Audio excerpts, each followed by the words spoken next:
Hello friends, good evening. मैं नंदनी कुमारी आप सभी को स्वागत करती हूँ अपने यूट्यूब चैनल दक्ष स्टडी सेंटर पे। मैं इसी चैनल पर प्रतिदिन शाम 7:30 बजे जीके जीएस का क्लास लूंगी, जो कि आपके एग्जाम के लिए बहुत इंपॉर्टेंट होगी। ऑल कम्पिटिटिव एग्जाम के लिए, जैसे कि BPSC, estate, BSSC, railway, NTPC, banking, for all other exam के लिए बहुत ही इंपॉर्टेंट होगी। इसलिए हमारे साथ जुड़े हुए रहें वीडियो का अंतिम समय तक। आज का हमारा पहला क्वेश्चन यह है कि निम्नलिखित में खरीफ फसल कौन है। निम्नलिखित में खरीफ फसल कौन कौन है। ए में हमारा गेहूं है, बी में हमारा सरसों है, सी में हमारा चावल है, डी में हमारा मटर है। तो हमारा इसका आंसर क्या हो जाएगा? इसका आंसर सी नंबर, मतलब कि चावल इसका सही आंसर है। हमारा अगला प्रश्न यह है कि निम्नलिखित में कौन निम्नलिखित में से कौन रबी फसल है। इसका ए में हो जाएगा धान है, बी में हमारा गेहूं है, सी में हमारा केला है, डी में हमारा चाय है। तो हमारे इसका आंसर हो जाएगा बी नंबर, मतलब कि गेहूं इसका सही आंसर है। हमारा अगला प्रश्न यह है कि निम्नलिखित में से किस राज्य में वन का सबसे अधिक विस्तार है। ए में हमारा केरल है, बी में हमारा कर्नाटक है, सी में हमारा मध्य प्रदेश है, डी में हमारा उत्तर प्रदेश है। यदि इस क्वेश्चन का आंसर आपको पता है तो अपने कमेंट बॉक्स में जरूर दें। तो हमारा इसका आंसर हो जाएगा सी नंबर, मतलब कि मध्य प्रदेश इसका सही आंसर है। हमारा अगला प्रश्न यह है कि जूट के उत्पादन में कौन राज्य आगे है। जूट के उत्पादन में कौन राज्य आगे है। ए में हमारा बिहार है, बी में हमारा असम है, सी में हमारा उड़ीसा, डी में हमारा पश्चिम बंगाल है। तो हमारा इसका आंसर हो जाएगा डी नंबर, मतलब कि पश्चिम बंगाल सही आंसर है।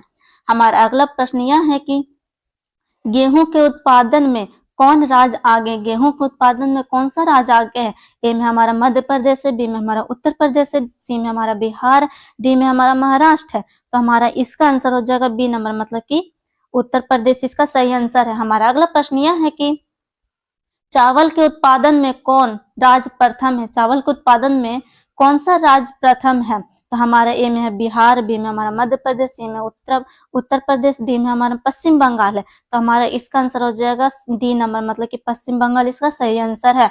हमारा अगला प्रश्न यह है कि निम्नलिखित में शीतकालीन फसल कौन है। निम्नलिखित में शीतकालीन फसल कौन है। ए में हमारा चावल है, बी में हमारा प्याज है, सी में हमारा गेहूं है, डी में हमारा मड़ुआ है।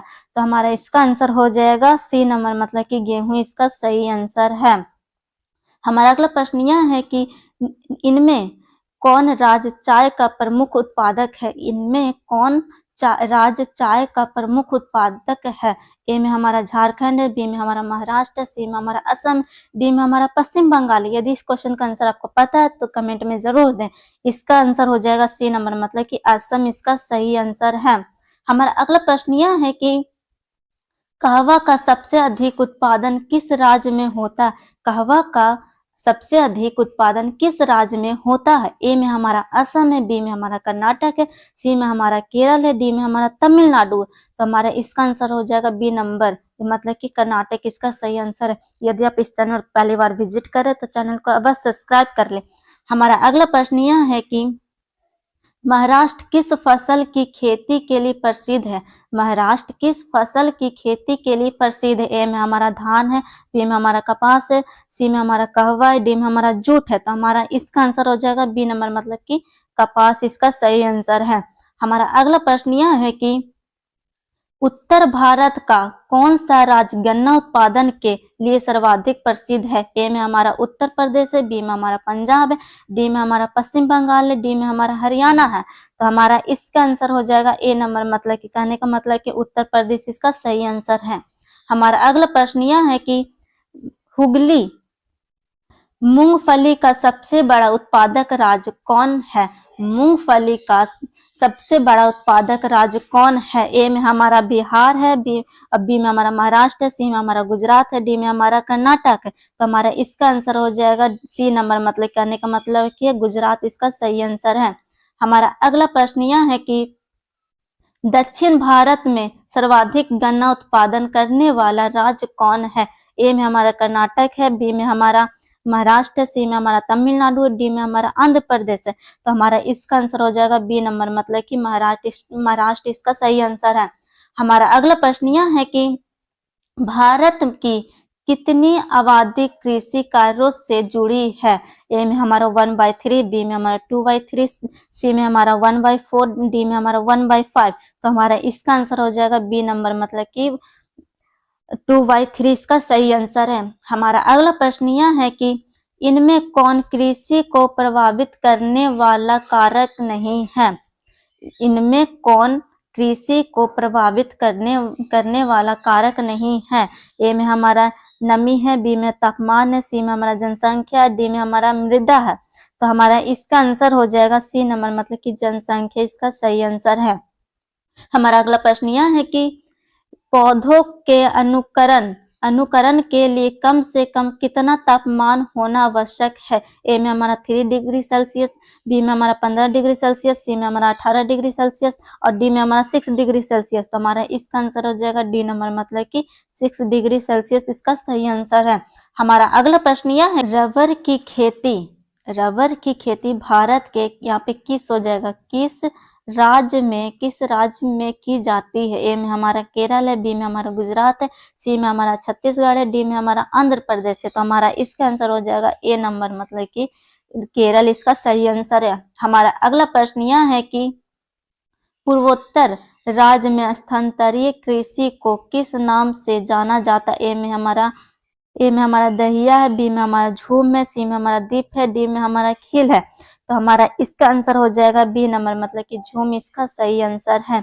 हमारा अगला प्रश्न यह है कि झारखंड में स्थानांतरीय कृषि को क्या कहा जाता है। ए में हमारा पामालू है, बी में हमारा पोंडू है, सी में हमारा कुहवा है, डी में हमारा कुमारी है। तो हमारा इसका आंसर हो जाएगा 20 नंबर क्वेश्चन का आंसर हो जाएगा सी नंबर, मतलब कि इसका कुरुवा इसका सही आंसर है। हमारा अगला प्रश्न यह है कि भारत में शुद्ध बोई गई भूमि कितना हेक्टेयर है। भारत में शुद्ध बोई गई भूमि कितना हेक्टेयर है। ए में हमारा 5 करोड़, बी में हमारा 14 करोड़ 14 लाख है, सी में हमारा 14 करोड़ है, डी में हमारा 25 करोड़ है। तो हमारा इसका आंसर हो जाएगा सी नंबर, मतलब कि 14 करोड़ इसका सही आंसर है। हमारा अगला प्रश्न यह है कि पंजाब की कितनी प्रतिशत भूमि कृषित भूमि है। पंजाब में कितनी प्रतिशत भूमि कृषित भूमि है। ए में हमारा 33%, बी में हमारा 84%, डी में हमारा 48%, डी में हमारा 14%। तो हमारा इसका आंसर हो जाएगा बी नंबर, मतलब कि 84% इसका सही आंसर है। हमारा अगला प्रश्न यह है कि निम्नलिखित में कौन खरीफ फसल नहीं है। निम्नलिखित में कौन खरीफ फसल नहीं है। ए में हमारा धान है, बी में हमारा गेहूं, डी में हमारा मूंगफली है, डी में हमारा कपास है। तो इसका आंसर हो जाएगा सी नंबर, मतलब कि मूंगफली इसका सही आंसर है। हमारा अगला प्रश्न यह है कि निम्नलिखित में कौन रबी की फसल नहीं है। निम्नलिखित में कौन रबी की फसल नहीं है। ए में हमारा गेहूं है, बी में हमारा चना, सी में हमारा मकई है, डी में हमारा सरसों है। तो हमारा इसका आंसर हो जाएगा 24 नंबर क्वेश्चन का आंसर हो जाएगा सी नंबर, मतलब कि मकई इसका सही आंसर है। हमारा अगला प्रश्न यह है कि इनमें कौन धान की एक फसल नहीं। इनमें कौन धान की एक फसल नहीं। ए में हमारा अमन है, बी में हमारा सुमन है, सी में हमारा औस है, डी में हमारा बोरो है। तो हमारा इसका आंसर हो जाएगा बी नंबर, मतलब कि सुमन इसका सही आंसर है। हमारा अगला प्रश्न यह है कि धान की खेती के अंतर्गत सर्वाधिक भूमि किस राज्य में। धान की खेती के अंतर्गत सर्वाधिक भूमि किस राज्य में। ए में हमारा पंजाब है, बी में हमारा पश्चिम बंगाल है, सी में हमारा बिहार है, डी में हमारा केरल है। तो हमारे इसका आंसर हो जाएगा डी नंबर, मतलब कहने का मतलब कि इसका केरल सही आंसर है। हमारा अगला प्रश्न यह है कि धान का प्रति हेक्टेयर उत्पादन सबसे अधिक किस राज्य में है। ए में हमारा पंजाब है, बी में हमारा बिहार है, सी में हमारा उत्तर प्रदेश है, डी में हमारा पश्चिम बंगाल है। तो हमारा इसका आंसर हो जाएगा ए नंबर, मतलब कि पंजाब इसका सही आंसर है। हमारा अगला प्रश्न यह है कि ज्वार की सबसे अधिक खेती किस राज्य में की जाती है। ए में हमारा उड़ीसा है, बी में हमारा गुजरात है, सी में हमारा राजस्थान है, डी में हमारा महाराष्ट्र है। यदि इस क्वेश्चन का आंसर आपको पता है तो अपने कमेंट बॉक्स में जरूर दें। तो इसका आंसर हो जाएगा डी नंबर, मतलब कि महाराष्ट्र इसका सही आंसर है। हमारा अगला प्रश्न यह है कि बाजरा उत्पादन में कौन सा राज प्रथम है, यहाँ पे कौन हो जाएगा, मतलब कि कौन सा राज प्रथम है। ए में हमारा बिहार है, बी में हमारा गुजरात है, सी में हमारा उड़ीसा, डी में हमारा छत्तीसगढ़ है। तो हमारा इसका आंसर हो जाएगा बी नंबर, मतलब कि गुजरात इसका सही आंसर है। हमारा अगला प्रश्न यह है कि इनमें कौन निवाहन कृषि की उपज नहीं है। इनमें कौन निवाहन कृषि की उपज नहीं। ए में हमारा धान है, बी में हमारा गेहूं, सी में हमारा गन्ना है, डी में हमारा ज्वार बाजरा है। तो हमारा इसका आंसर हो जाएगा सी नंबर, मतलब कि गन्ना इसका सही आंसर है। हमारा अगला प्रश्न यह है कि स्थानांतरीय कृषि के अंतर्गत निम्न में से किस फसल का उत्पादन नहीं किया जाता। ए में हमारा कपास है, बी में हमारा मक्का है, सी में हमारा जौ है, डी में हमारा केला है। तो हमारा इसका आंसर हो जाएगा ए नंबर, मतलब कि कपास इसका सही आंसर है। यदि आप इस चैनल पर पहली बार विजिट करें तो चैनल को अवश्य सब्सक्राइब करें। हमारा अगला प्रश्न यह है कि तेलहन उत्पादन में भारत का विश्व में कौन सा स्थान है। तेलहन उत्पादन में भारत का विश्व में कौन सा स्थान है। ए में हमारा पहला है और बी में हमारा दूसरा है, सी में हमारा पांचवा है, डी में हमारा आठवां है। तो हमारा इसका आंसर हो जाएगा ए नंबर, मतलब कि पहला इसका सही आंसर है। हमारा अगला प्रश्न यह है कि मूंगफली का सबसे अधिक उत्पादन किस राज्य में होता है। मूंगफली का उत्पादन सबसे अधिक किस राज्य में होता है। ए में हमारा बिहार है, बी में हमारा छत्तीसगढ़ है, सी में हमारा राजस्थान है, डी में हमारा गुजरात है। तो हमारा इसका आंसर हो जाएगा डी नंबर, मतलब कि गुजरात इसका सही आंसर है। हमारा अगला प्रश्न यह है कि भारत का नारियल प्रदेश किसे कहा जाता है। भारत का नारियल प्रदेश किसे कहा जाता है। ए में हमारा केरल है, बी में हमारा कर्नाटक है, सी में हमारा उड़ीसा है, डी में हमारा असम है। तो हमारा इसका आंसर हो जाएगा ए नंबर, मतलब कि केरल इसका सही आंसर है। हमारा अगला प्रश्न यह है कि